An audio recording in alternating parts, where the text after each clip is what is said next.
stinky ones that you can smell about 6 feet before you step in it. Yeah, that kind of cow patty. Not to be confused with cow potty, and we'll talk a little about that later.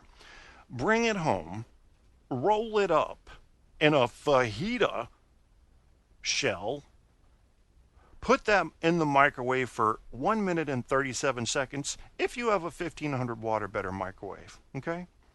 Otherwise, put it in for 3 minutes. Now we're going to put it, we're not done yet. Stir it, pull it out, stir it, put it in the oven on broil for 2 minutes. Now, put that whole creation and anything else you feel like adding at the time into a blender. Okay, now this is going to be a bit of a wet creation. So what I want you to do after you get it out of the blender is take it outside if you have, pretty good weather, or just inside.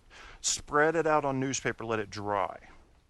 Now, find yourself some newspaper that's got heavy ink on it, a color production. Yeah, that heavy colored pigment ink. Roll that creation of yours that you just dried, so let it dry for 3 or 4 days, into that newspaper, and then light that with a butane torch and smoke it. And there's your Pall Mall. Pall Mall. I've never figured out how to say it. Does it matter? It's cancer this, emphysema that. Doesn't matter which way you go. Doesn't matter what they come up with as a substitute. You can have an e-cig. I commend you. Have an e-cig. Because I guarantee you that no matter what chemicals they're finding in e-cigs, it's not as bad as what's in a cigarette. I don't drink, but I'm a person who never says never. I'll tell you that. Because I think that I could tolerate half of this world's issues much better if I were slam fucking 2.0 drunk. Actually, it'd be 0.20. People always get shit wrong like that. It doesn't matter if they move the decimals, you know? I mean, what is it with that? What is it with being accurate? How does someone like Don Lemon get an anchor job at CNN? I don't get that. And he says it's easy to get a fully automatic weapon. I could go down and get one right now at the store. Because he doesn't understand the difference between fully automatic and semi-automatic. And I'm not a gun guy.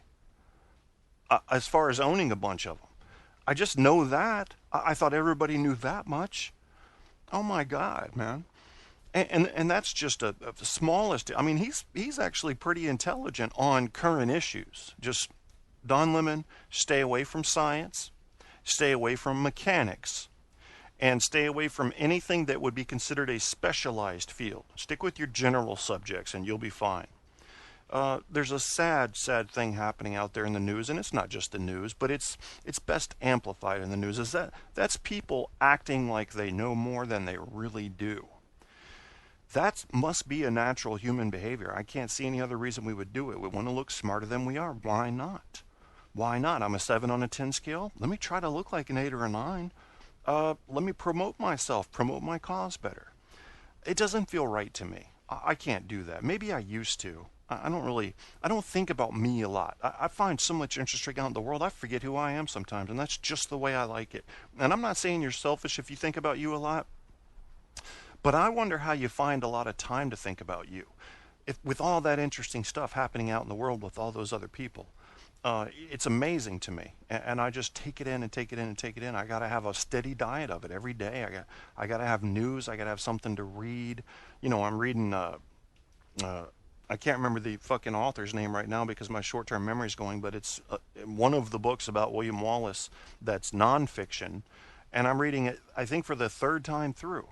And Ramsey, thank you, Ramsey, for sending me this book, because I didn't even know this book existed. I thought I had read all the William Wallace books. And it's a hard read, man. I mean, you can tell this probably came from fucking Scotland, in the Highlands. Even modern day, they still have their language issues. It's not an issue to them, it's an issue to us, but you know what I'm saying. There's a separation there.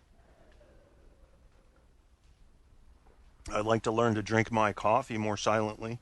So earlier, I need to go check on my radio show because I had Cowpote say something earlier. Let's see. Let me see if I can find it. Crash Jesus is in the chat room there. Hello, Chris Crash Jesus, HTLA Radio Network out of New York. Let me see if I can find this because I don't want to lead you guys on a goose chase here. Let's see. So I've got this. So I've got episodes. Okay. KTap's post-Christmas Verizon fail comment. You know, they got to jump through. So I asked him. I asked Calpote Radio's host, and I'm going to be honest about my first impressions about this host with you today. I said, "What are you even talking about, Calpote? Are you attempting to insult me?" Because Guy Shea and I had been talking back and forth through the comments after this last show of mine, which was a terrible failure because Verizon kicked me in the balls randomly after 20 minutes of the show being on. And this is why I am almost obsessively going back to check and make sure this show is still broadcasting. It's a sad thing that I should have to do this, but I do, and I am. So he says, so I'm talking with Guy Shea back and forth, and I'm all pissed off. I don't get mad very often, but when I'm doing a show and I find myself talking for 20 minutes that didn't get recorded, and it's some of my better stuff, I get kind of pissed off because I know a little bit about technology, and there was no reason for Verizon to cut us off at that moment in time. And it really gets under my skin. So, yes, we're getting cable internet in the coming couple of months, and hopefully that will resolve any issues there. Plus, I can run the show at a higher bit rate. Right now, I'm only able to I could put it out probably at 128, but I'm running it at 64 right now just because when you start to get up near the higher bit rate, you start to get static and popping on a DSL service or one of a similar speed. So anyway, I'm talking back and forth with Guy, and Calpote Radio comes on and comments, "What the hell is this? Guy Shea and his twin? LOL, bitch, please." I'm like, did I ever say anything to this guy? So I went over and looked at his show, and I had said something. For one thing, Apocalypse shared the show. The title of the show was Guy Shea is Sleeping with Debbie Daly. Now, I listened to the show, and it's the weirdest fucking thing I think I've ever heard, except for Apocalypse's last show, which was basically a bunch of weird tones. He literally just... I don't know what that was about, if he was communicating with aliens. So I come here, I'm listening to this show, and I can't believe what I'm hearing. Nothing is coherent out of this guy during this show, and I don't know anything about him. So I say in comments, what kind of fucking weird-ass shit just happened here? You people need counseling. And then I get from Calpote, hell no, it is what it is. Unblock first, fool, I mean pussy boy. Now, I think he might have been talking to Guy there. I don't know, because Guy said change to Blowing G's Man Jam, and I will share. I don't know. So here's what I do. When I get fucked with, I clarify. I'm not going to attack you if you didn't mean anything or if you were just joking around. I'm not going to do that. But if you come poking me in the chest, I'm the kind of guy that gets, I don't know, what would you call it? Very much pit bull in my thinking. Because I need to draw a line right now. If there's another host that has an issue with me, we're going to draw the line right now. What do you want to do? Let's get it over with.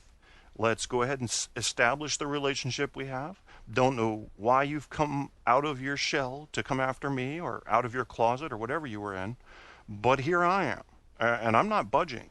So let's establish what the ground rules are going to be here, if there are going to be any. If you decide you want to come hate on me, just get ready. Get ready for the counterattack, that's all. So I still have not yet established what Calpote or Calpote or Capati, it could be Italian, so it could be like a Capati radio. So I went and watched a video that he made, a link he shared on my show in the comments, and I'm going to tell you guys this about this man. I have never seen a video of someone in which within the first 30 seconds I was able to identify what I think is paranoid schizophrenia. It has all the symptoms, irrational thought patterns, the lack of presence of mind to know what you're doing, that you're engaging with an audience in a video. A person will seem in their very own world. And then you get into the deeper stuff with that, and they're hearing voices and things. He talks fast, he thinks fast, this is all true, but there absolutely is no flow in the thought. There is no logical connection from A to B to C, nothing like that. So I don't know who this cow pity patty is. All I know is he better not fuck with me, because even though I'm not crazy, I can turn on crazy. It's like a switch. It's very easy for me to flick it on. Don't want to, have no need to. But if someone comes poking you in the chest, you have a choice to make. You have a choice to make American. You have a choice to make Australian. You have a choice to make if you're a Dutchman. You can put up with that shit like the French did when the Nazis showed up. Or you can say, bull, fuck that motherfucking shit. I'm about to snap on somebody's ass. And snap. And that's what I do. You can't win all those battles either. You know, if I was France, I mean, France fought a little bit. I think they fought for 2 days, but that's not long enough. Yeah, not against the Nazi war machine. You got to, you know, the resistance was there. See, I would have been part of the resistance in France.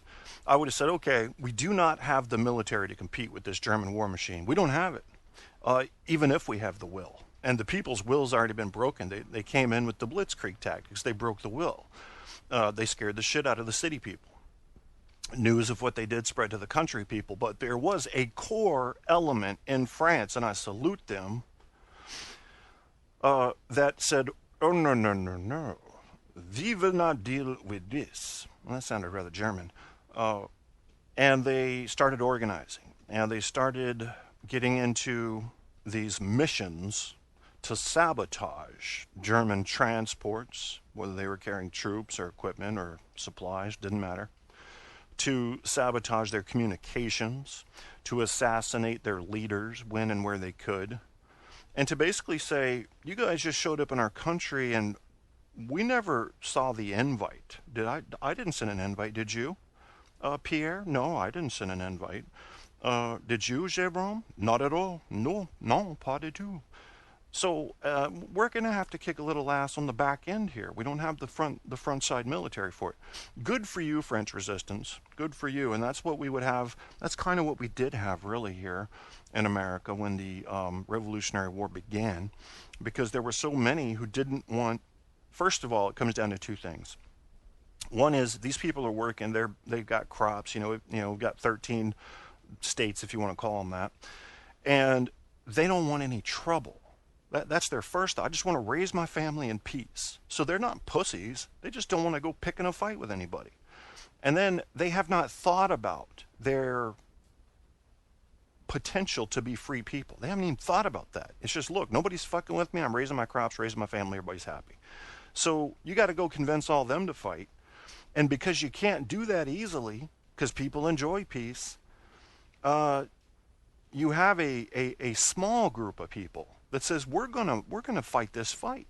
Now let's start getting it organized. They start to get a grassroots movement, and you might have some kind of executive orders coming down from the top, and eventually it all melts together and nobody says, shit, we're in a fight. And then you win your independence. Where was I going with that? I don't know. Let's talk about airlines. Are you scared? Do you like being scared? I mean, people rent horror movies. They pay money to be scared. People go on haunted house tours. I've spent thousands of hours ghost hunting. It's exciting. It's fun. We like to be scared. There must be something in us. So maybe we just like to have the fear reaction realized often. Maybe to make sure it still works. Maybe because the adrenaline rush is a bit of a high. Who knows exactly why? I think it's more complex than we like to think. If you want to be scared, sure. Imagine your plane's going down tomorrow. What's happening with all the aircraft? There must be gremlins. There must be time warps. There must be terrorists. There must be a funny weld issue in the tail that is sending these planes at a certain altitude when the metal weakens into an irrevocable tailspin. Irrevocable? I don't know. and they plunge into the ocean and all die.